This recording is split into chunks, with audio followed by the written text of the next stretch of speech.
When you hear the word prophet, what image, what understanding comes into your head?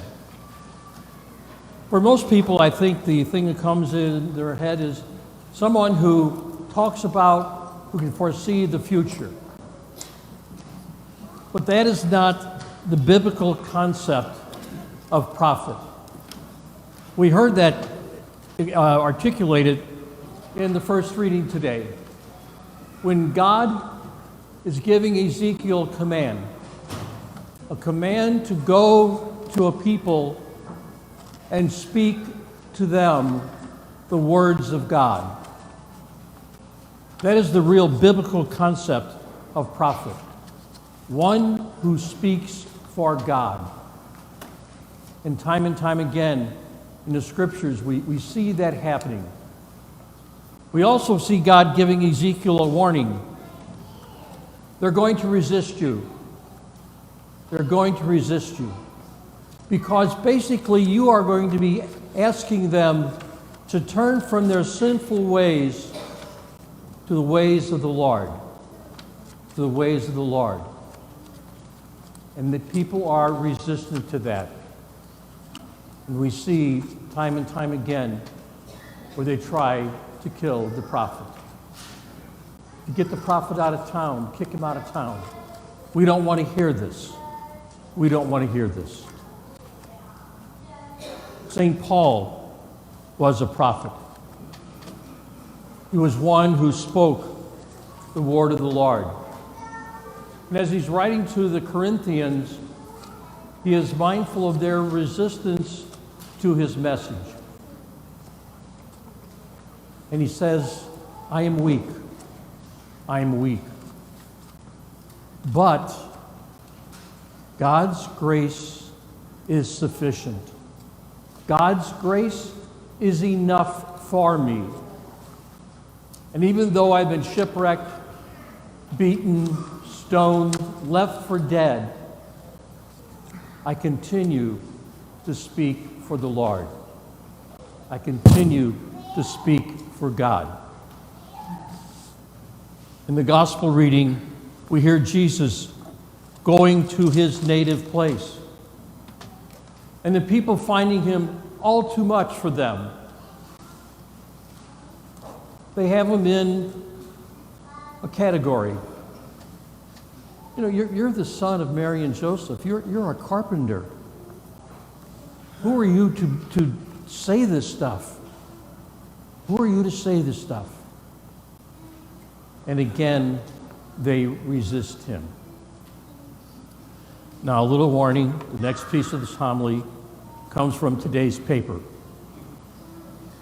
But it was in my homily as of Thursday. The Post-Dispatch posted an article about Bishop Braxton. They posted it Thursday on their website. And Bishop Braxton, as you know, was an auxiliary bishop here in St. Louis, and then he was assigned to the Diocese of Belleville, right across the river. And the Diocese of Belleville takes in pretty much all of southern Illinois. So think from Missouri border to the Indiana border, basically everything from like Highway 70 south. That's the Diocese of Belleville. It's come out a new book, The Church and the Racial Divide. The Church and the Racial Divide. The interviewer asked him, why isn't the title of the book The Church and Race? And as he responded to that question, he says, someone who is a racist is someone who hates another group of people, who hates another group of people just because they are not like me. As Bishop Braxton talks about racial divide, it's about how we don't know. We don't know about people of other color, ethnicity, or customs. We don't understand them. He talks about it's more of a bias than a hatred. It's more of a bias. I grew up in South St. Louis, and the standard joke in South St. Louis was there's a tavern on every corner, and on every fifth corner there's a church. Within where I lived, there were 8 Catholic churches in walking distance. My dad went to St. Peter and Paul. My mom went to St. Joe's Croatian, 5 blocks apart. And then there was St. John Nepomuk, this one, and Vincent de Paul, all there. And why were they all there? Because of our biases. At one point in time in Florissant, they had to make sure that the masses between the French parish and the German parish were scheduled in such a way that they didn't meet on the street. Coming from church, they would have fights. Those are our biases. We're called to deal with them. We're called to deal with them. They're real. When I was pastor of St. Francis Hills in South St. Louis, going through the parish history, came to discover that when they were dedicating the new church, it was very convenient that the Irish bishop was out of the country. And so they brought the German bishop from Belleville over to dedicate the church. Biases. They're there, they're real. And we're called to acknowledge them. We're called to realize them.